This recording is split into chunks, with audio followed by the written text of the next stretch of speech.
about 8:30. I'm trying to find a place where I can lay my head.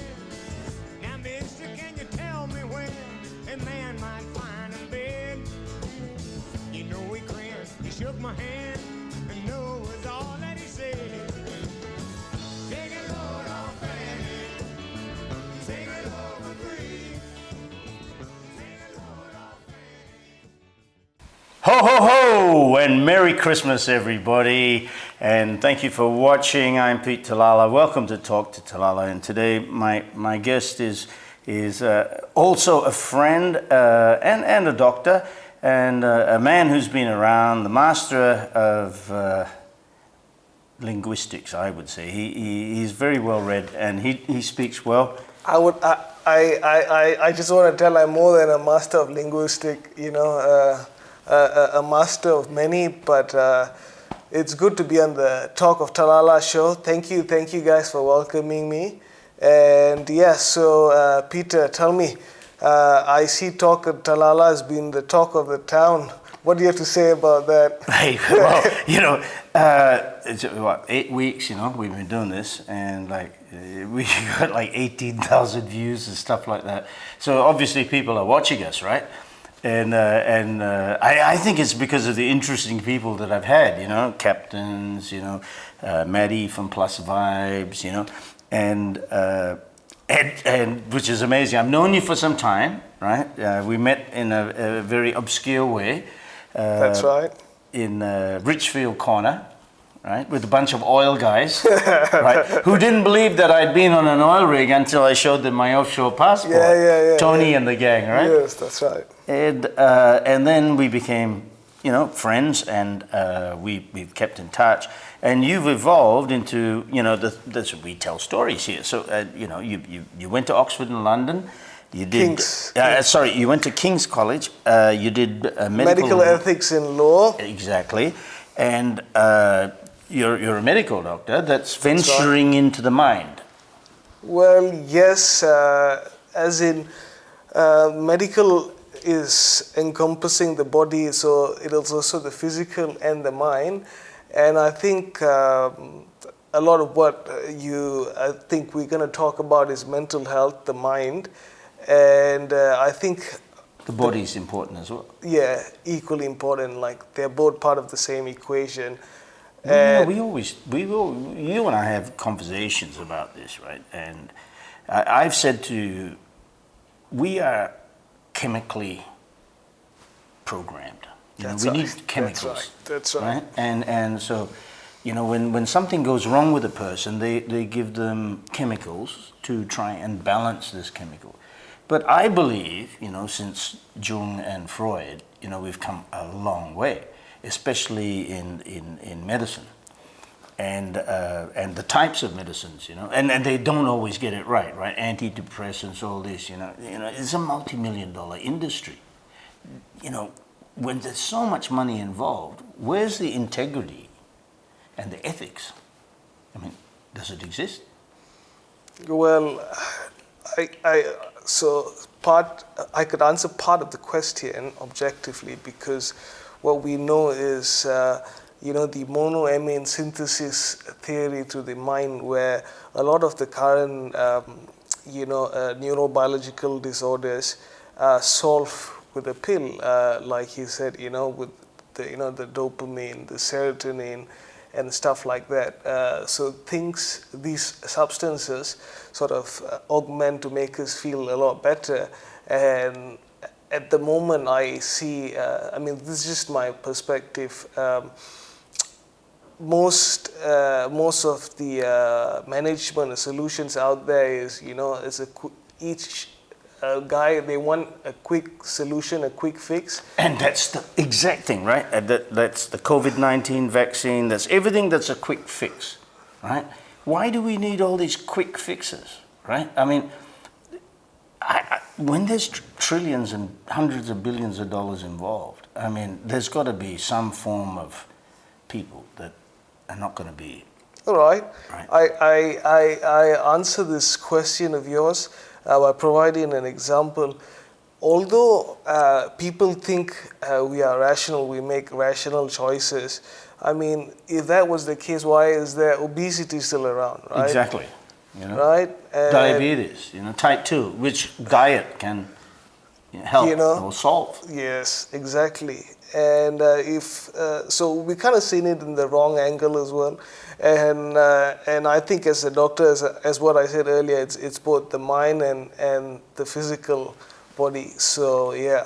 Yeah, and what I love about interviewing you is you're the younger generation, right? Yeah, I mean that you're going to be in the point one day where you're going to be the seniors, and going through the ranks. That's what happens, right? So I'm glad to see that the younger doctors that I've met up with, they have a much more... You know what, today, talking about mental health, today's papers, right, there was this case where a house officer, he just resigned 3 weeks ago, and guess what? He committed suicide yesterday, and it was out in the paper. So that is horrible. Think about not just mental health of the people, the public at the moment. Did you know this guy? No, I don't. But from what I heard, he just resigned and killed himself.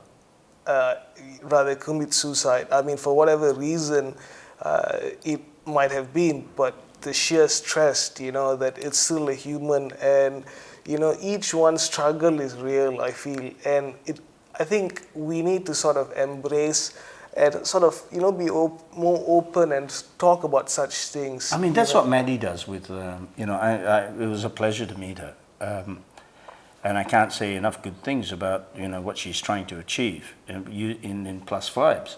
And, because it's such a taboo. Asians have got so many taboos, the Indian taboo, when I say taboos, guys, some of my viewers said, are you a bit racist? And I can't have a racist bone in my body because my family is so mixed that I'm probably related to you. So, when I say Along or whatever, it's everybody. It doesn't. You can be Indian, you can be Pekingese, It doesn't matter. It's just the truth, right? That's what we want. Do you want to know what is one of the objective truth that I found out recently? If you look in terms of objectively in terms of the numbers, right? The number of mental health cases is off the roof, right? Like off the charts. And the case earlier, like as I said, it just shows and reminds you that the struggle is real. And I would want to ask you what are the mental health issues or struggles that you think is prevalent now that, like you said, the common person? Oh, definitely. Look, the guy that is like us, just working day to day. I mean, that's what I did. It was only in later part of my life, just through luck, that some guys from Iceland, shanghaied me and put me on the 747, and I made good money, and I saved it. And because I have a wonderful Indian wife who just saves everything, right? So now, look at what's happened. This COVID-19, as far as mental health is concerned, look at all the people around the globe, right? Unemployed. Indonesia, India. There's no social security. There's no money for these people. In fact, the best thing I heard was from my friend that was stuck in Indonesia for 4 months because there was no flights, and in the March when So what about the airline industry? What they said? You know what they said? I'd rather die of COVID-19 than starvation. You don't work, you don't get money. And aviation. Oh, come on. Aviation, the hospitality industry, tourism, all those tourist buses, the guys in the rickshaw in Penang. That's the scope of those people that have been affected. And what's anybody doing about it? It's people like me who are highlighting it to the people that are kind enough to watch my show. It's people like you that are out in the field, doing your best. It's people like my friend Captain Amma, who's delivering food packs, to people, and he's struggling himself. So, you know, the human spirit is amazing, with such kindness, but at the same time, such terrible, terrible cruelty. And the pharmaceuticals are the last people I'm going to trust. Do you trust them? Well, you know, it all goes back to the conception of perception, and I think it's whether you would.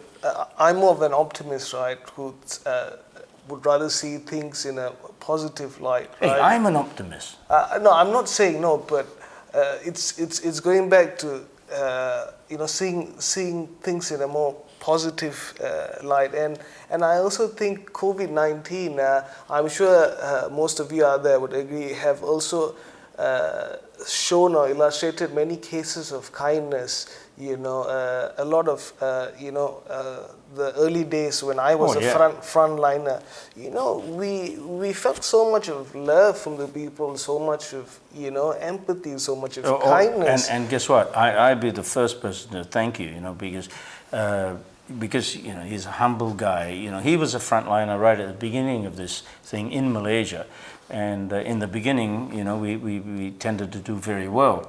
But yeah, and thank you, you know, and you guys were working around the clock, and thank you to everybody. I think not just me, and I want to take this opportunity here to thank a lot of you know, people. Any particular people? Well, did a really outstanding job. That I think a lot of credit has to go to our Health Director General. Yeah, and I think he did a good job. Yeah, I think so too. And I think he's under a lot of pressure. Yes. You know, from all angles: economic angle, political angle, religious angle. I mean, I mean, Malaysia should be called Angle City. Well,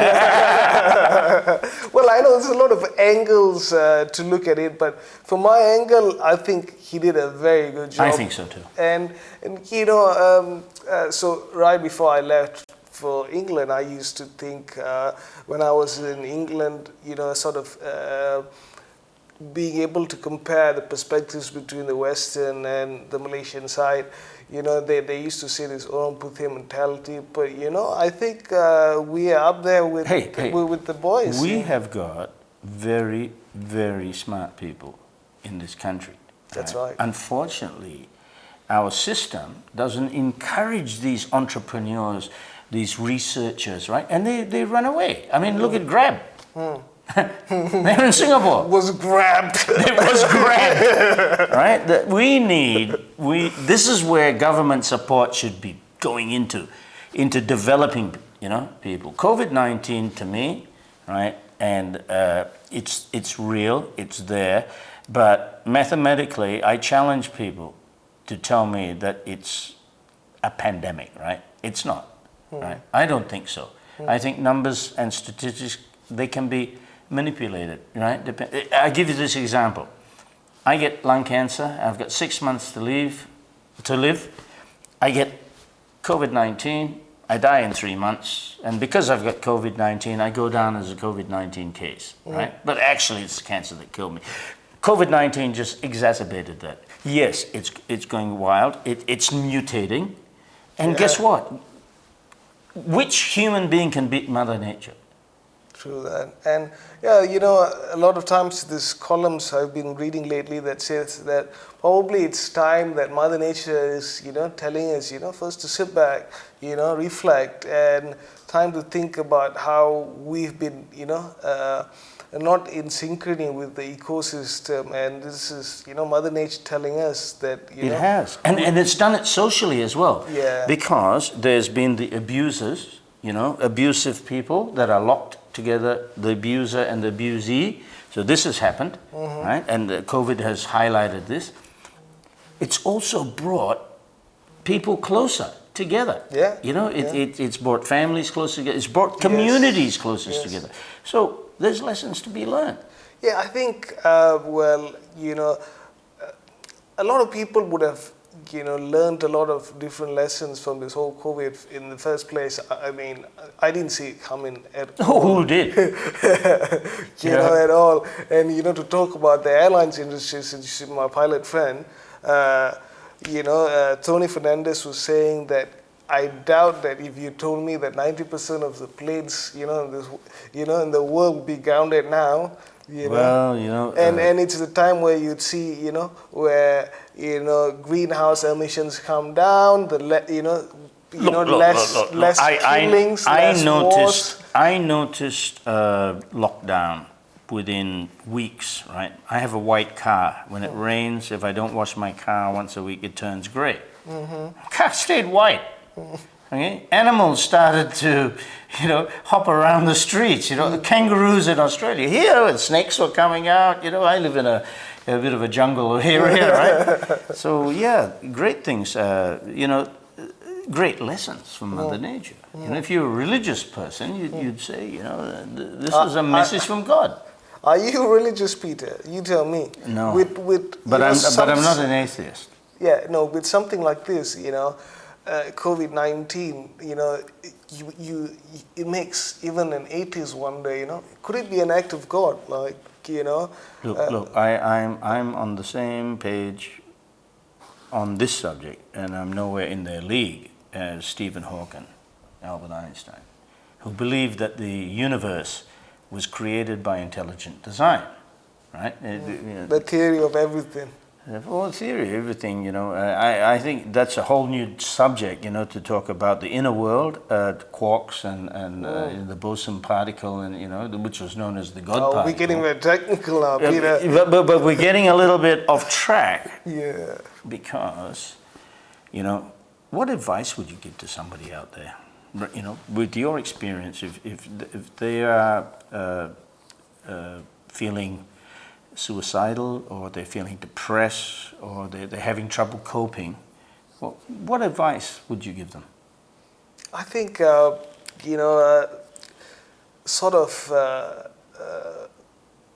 most importantly, I think it all boils down to one word, which I think is hope, and faith. Yeah, I mean, hope. And positivity. Yeah, and it's that sort of positivity that I told you earlier, that sort of brings out more, positiveness. You always you need to ask people, right? Yeah. You need to seek help, right? Yeah. So, the taboos of different cultures, embarrassment of losing your job, not being able to pay a bill. I mean, these, it affects people differently, right? I think, people have to realize that everyone out there have problems, and, like Peter was saying earlier, COVID-19 exacerbated, a lot of other problems, and, but, sort of coming to terms to it, being able to embrace it, I only think that makes you stronger, like the saying goes, no pain, no gain. Yeah. And I think, whatever doesn't kill you makes you stronger, and, take that on your stride and move on. And, there's always going to be hope. Light was always going to triumph, above darkness. And however, stay together, stay strong, Exactly. stay informed.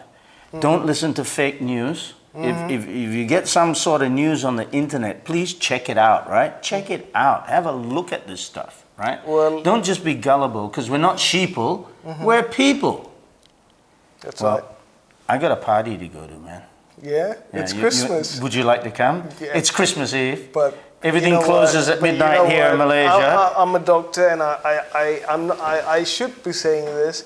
As much as I would want to come to the party, it's SOPs and.